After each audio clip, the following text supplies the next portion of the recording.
temporarily. So we made our landing and everything was okay. So then they were brought in next day or so. They brought in to where we were. The Philippine Islands wasn't all that bad. We made it to the bottom of the mountains first day.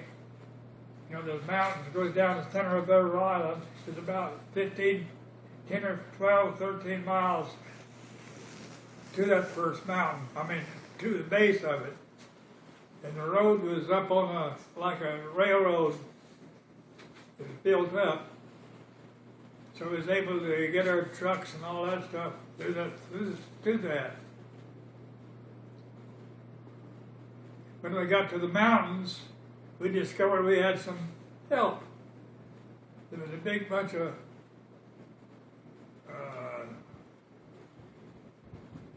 a couple of outfits from, I say there, old chap, would you care for a cup of tea? Aussies, the Australians. That's the first thing I heard out of them. Said, I say, old chap, would you care for a cup of tea?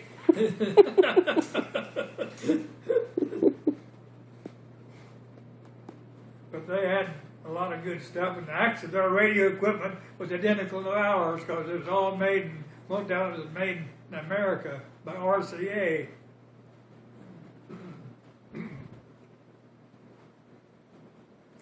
So we traded some tubes, and they needed a couple of, the Aussies needed a couple of 2 or 3 of the tubes that I had available. I gave them the tubes because we was promised some other ones. And our supervisor, the idiot warrant officer, he was going to have me court-martialed. Boy, I mean, right now, he was going to have me court-martialed. So he took me to Colonel Walker, and Colonel Walker looked at him, and we're not going to get rid of this man by court-martial. We need him. He knows what he's doing. What other radio man would you put in his place? Wasn't any.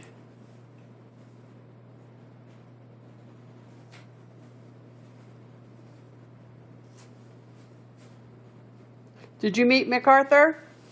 Huh? Did you meet MacArthur?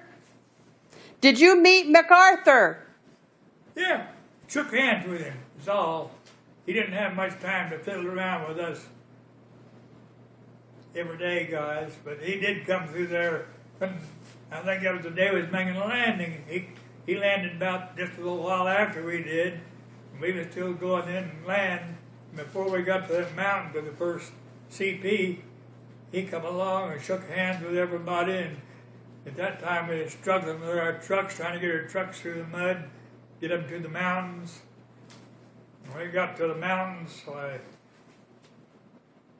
there was more trouble. We had mud and mountains to climb. Well, they had roads over them, but the roads were pretty bad. There was a big bunch of Australian engineers there working on the road. They'd been there weeks before we landed. They were landing way ahead of the Americans.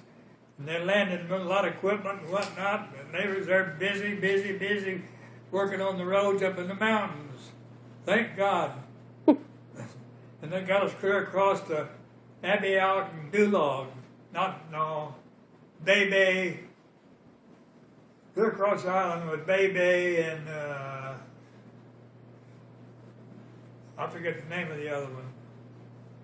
One big town. In a big town, there were sugar factories. It's where they made sugar out of cane.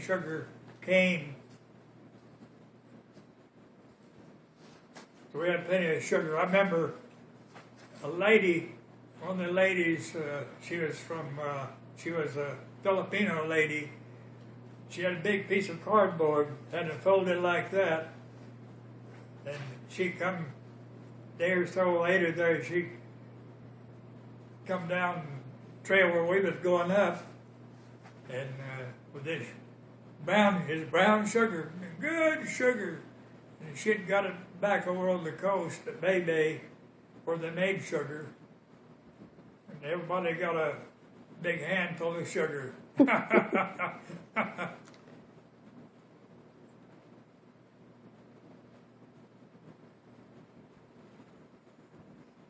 And the Aussies were still there busy rebuilding the bridge that got blown up. The Australians were there rebuilding that one bridge so we could get all of our vehicles across.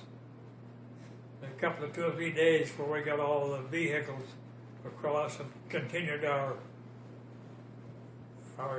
our tour across the island to Bay and not Dulog. I'm trying to think of the other town. What was it? I don't know. What was the story? You've heard this story a dozen times.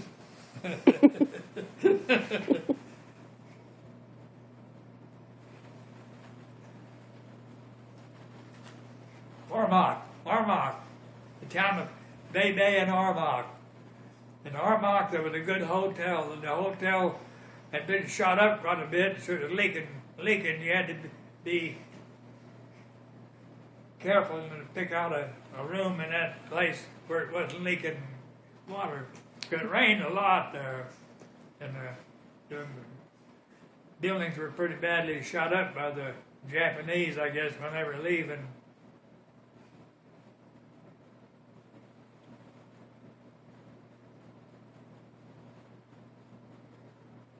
When were you in Hawaii? What? When were you in Hawaii? Well,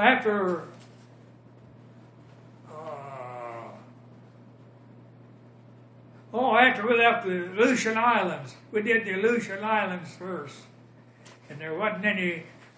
All they left was a skeleton army, and they were ordered to leave by the Japanese government. That they saw that we were overwhelming we was an overwhelming army, because we had a lot of material and whatnot. And the Japanese said, we'd better pull in and move you people out of there, save you for further use. And so that got us out of there. Then when we left, we got the word then we're going to get ready and get back on the big boat and go to Hawaii first. We went to Hawaii first and got some of the stuff we needed. Then from there we went to Philippine Islands. Was that before or after Pearl Harbor? Well, that was no way after Pearl Harbor. Yeah, Pearl Harbor was already being put back together when we was there at that first time. But I met Pearl Harbor. It was a pretty nice island. First thing I got a pass and went to church. Church are on the island, Seventh-day Adventist church. I met a lot of nice Hawaiian people that were Seventh-day Adventists. And one of them had a Ford, a Model A touring car. And they put the top down, and every Sabbath we'd go for a ride with the tops down. And go around, and we made it, after about 2 Sabbath days, we made it clear around the island. I've seen everything. Nice, that was nice. We stopped at some places and had lunch and whatnot. Good lunches. The people in Hawaii were pretty nice to us because we liberated them. They hated the Japanese.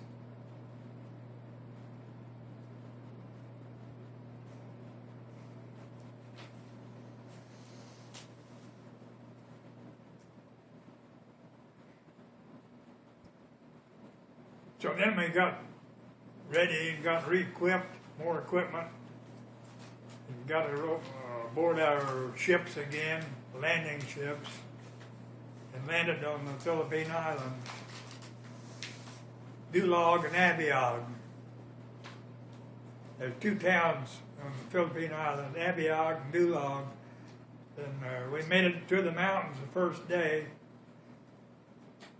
Because the roads were built up on like a railroad, like to put on the railroad, because there's so much rain over there, the water everywhere.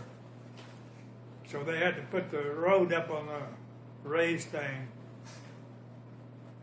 Because when you reach the mountains, it's back to the roads again, and that was where the Australians were in there rebuilding the roads. They were dropping stuff in there by airdrop, stuff that they needed and all that stuff. They were busy, busy, busy. I'll have to hand it to them Aussies. They're okay. I say there, old chap, would you care for a cup of tea?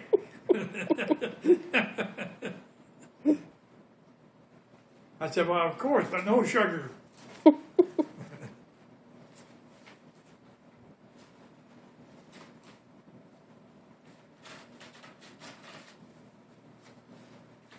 Weren't you in Korea? What? Did you go to Korea? Korea. Korea? No, that was after my time. Korea, I was home already. But I thought you used to tell me about Busan. No, not me. I was never on Busan. My sister was. Ah. My sister volunteered well, she was already working for the government. And she put in for that, and she was shipped over to Korea. So that was, I think that was, I don't know whether, well, Korea didn't go along too far after we landed in the Philippine Islands, because we was making too much headway clearing out everything up. The Japanese were getting scared, and they were moving on.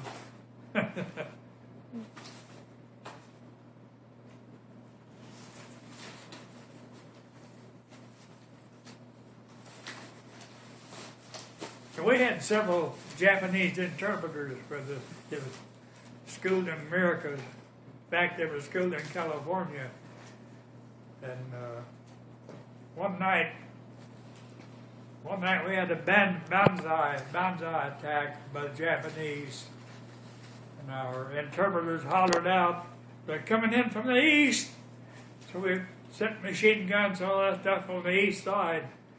We got rid of that one. We killed all of them more or less off. Then pretty soon they hollered out, hey, they're coming in from the west. And we had to move all the machine guns to another place. I didn't have to do that. I was on the radio.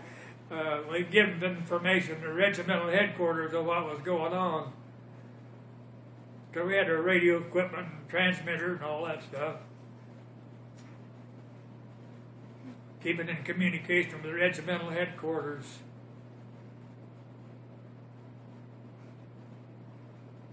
Let's see, there was about five of us guys in the radio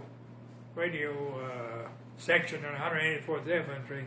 You had to have a couple of good operators and one to take care of the one or two to wind when you transmit. We had a triad thing. Two had 3 legs on it. You set it up, and the guy that sat on the rear of it, there was a board sticking out. They set on that and wind this thing and wind it up. That's only while you're transmitting, because the receiver part, we used a battery about that bigger square, about that long, slipped into the upper right hand, the upper part of the receiver, the radio transmitter and whatnot. And that was only used to receive with. So a lot of our receiving was done with CW. For a while, we used CW because they're scared to death the Japs are going to intercept it. But pretty soon they learned the Japs didn't understand what we were doing at all. And they just said, don't use CW anymore, get on your microphone and speak it out in English.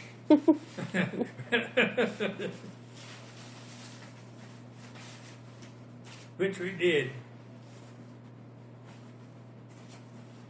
But we had a lot of help from the Aussies. They were good people.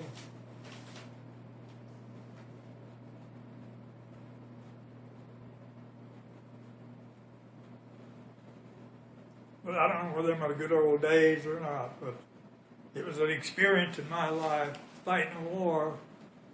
Yeah. Well, we went from the Philippines to Okinawa. And we went around, and we actually went around between Okinawa and China with a big bunch of boats. Done that at night. Went around to the north side of Okinawa and made our big landings. And that didn't last long, but that time Japanese seen that they was on the wrong end of the road.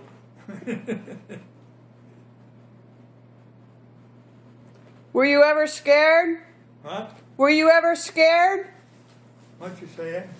Were you ever scared or frightened? Scared? I don't know. Fighting a war there was just like everything else, like a job. Every job has got its scary part. If you was on a rooftop, nailing on a roof, you always had the chance of falling off, and so on. So I don't think I was really ever that much scared.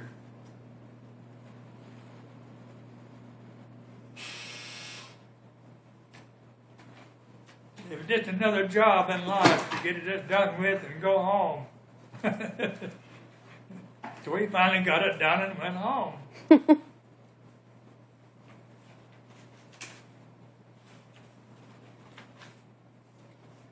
I think the worst scared I was when I was talking about the attacks at night. The Japanese pulled on us a couple of times. We had 3 or 4 Japanese interpreters that was raised in California, went to my school, and we even knew them. They were good friends. And we already got 2 or 3 of them that stayed with us all the time. They were interpreters.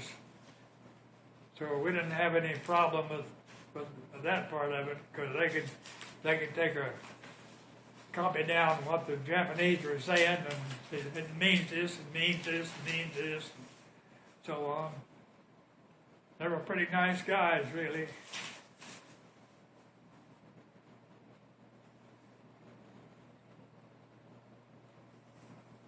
Pretty nice soldiers.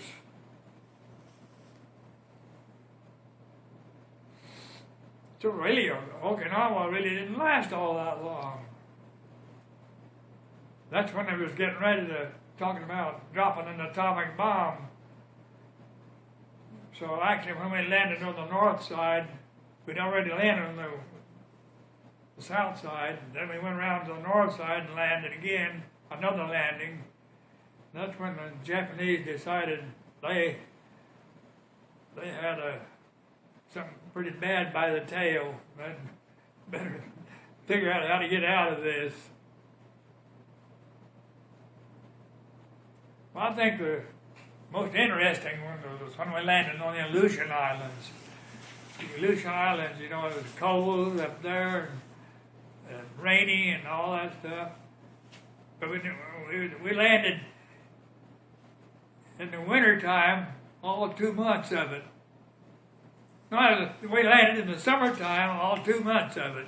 And it wasn't too bad up there in the wintertime at all. We had a lot of rain, and I found the second or third day, I found the Japanese truck that was stranded. And we was carrying everything on our back, because we had scares of Japanese submarines after all of our boats. So there's always rumors like that. We're not going to get that stuff, because the Japanese, we think, have stuck it. So I don't know whether they ever sunk anything of it or not, but we had to make do without a lot of it during that fact. And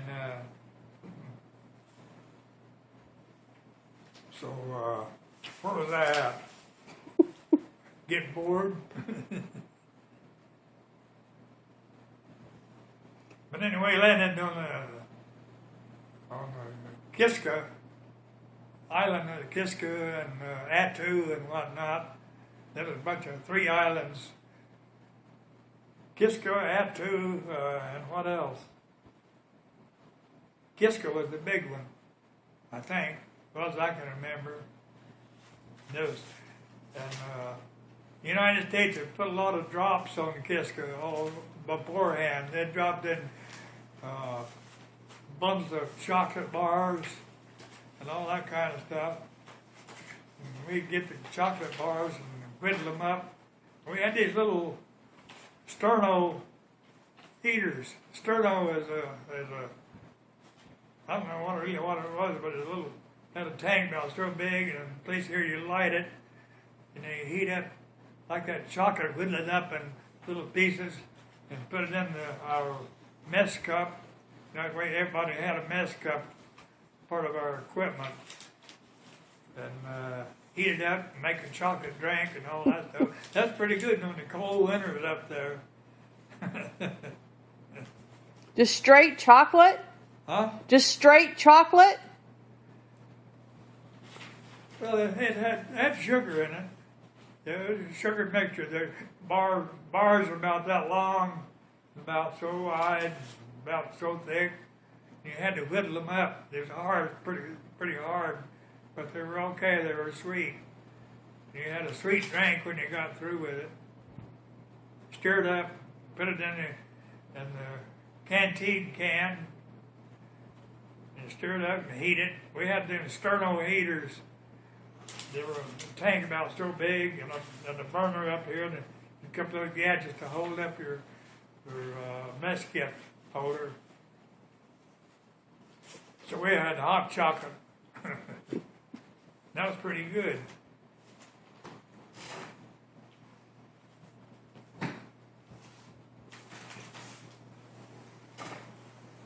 Recording his stories. Huh? I was talking to Mom. Oh.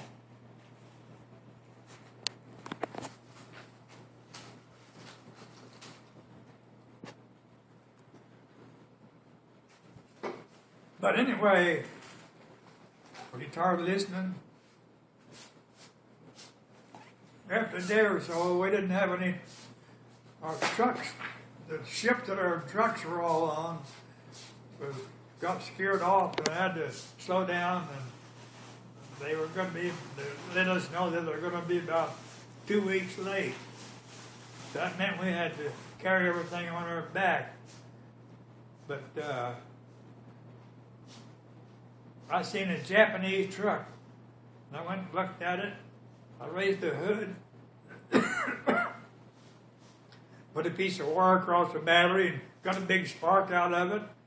So then I got in the cab of it, found the ignition wires and cut them, peeled them back, put them together, stepped on the starter, and away it went. Because it only been 7 or 8 days since the Japanese left. So there right away we had a big flatbed ready to go, and we put all of our stuff on that flatbed. And I think later on we picked up another truck or two that they had abandoned. That made it good. So that's the ingenuity of the American soldier was pretty good. Till you ran out of gas. Huh? Until you ran out of gas. Well, there's plenty of gasoline. We had what were called snowmobiles. They shipped in a lot of them. They were Studebakers, made by Studebaker. And they were half-track. Because they figured we'd be in there when there's a lot of snow and mud and all that stuff. And they come in pretty handy, but they'd also shipped in quite a bit of gasoline for them. So it was no problem getting gasoline.